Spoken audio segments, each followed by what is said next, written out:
வசனத்தை தேவனுக்கு முன்பாக சொல்லலாம். கரங்களை தட்டி உற்சாகப்படுத்துங்க.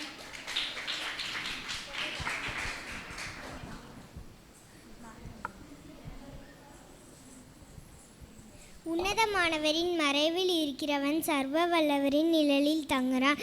நான் கர்த்தரை நோக்கி, நீர் என் அடைக்கலம், என் கோட்டை, என் தேவன், நான் நம்பியிருக்கிறவர் என்று சொல்லுவேன். அவர் உன்னை வேடனுடைய கண்ணிக்கும் பாழாக்கும் கொள்ளை நோய்க்கும் தப்புவிப்பார்.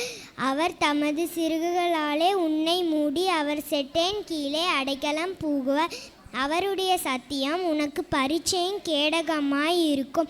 இரவில் உண்டாகும் பயங்கரத்திற்கும் பகலில் பறக்கும் அம்புக்கும் இருளில் நடமாடும் கொள்ளை நோய்க்கும் மத்தியானத்தில் பாழாக்கும் சங்காரத்திற்கும் பயப்படாதிருப்பாய். உன் பக்கத்தில் 1000 பேரும் உன் வலது புறத்தில் 10,000 பேரும் விழுந்தாலும் அது உன்னை அணுகாது.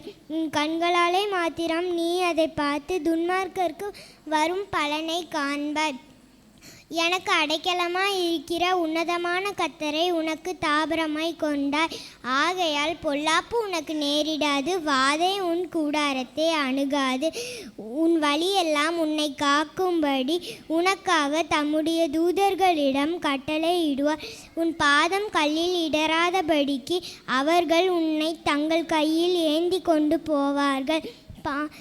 சிங்கத்தின் மேலும் விரியன் பாம்பில் மேலும் நீ நடந்து பால சிங்கத்தையும் வலு சர்ப்பத்தையும் மிதித்து போடுவார். என்னிடத்தில் அவன் வாஞ்சையாய் இருக்கிறபடியால் நான் அவனை விடுவிப்பேன். என் நாமத்தை அறிந்திருக்கிறபடியால் அவனை உயர்ந்த அடைக்கலத்திலே வைப்பேன். அவன் என்னை நோக்கி கூப்பிடுவான், நான் அவனுக்கு மறு உத்தரவு அருளி செய்வேன். ஆபத்தில் நானே அவனோடு இருந்து அவனை தப்புவித்து அவனை கனப்படுத்துவேன். நீடித்த நாட்களாய் அவன் திருப்தியாக்கி என் ரட்சிப்பை அவனுக்கு காண்பிப்பேன். சங்கீதம் 91:1-16.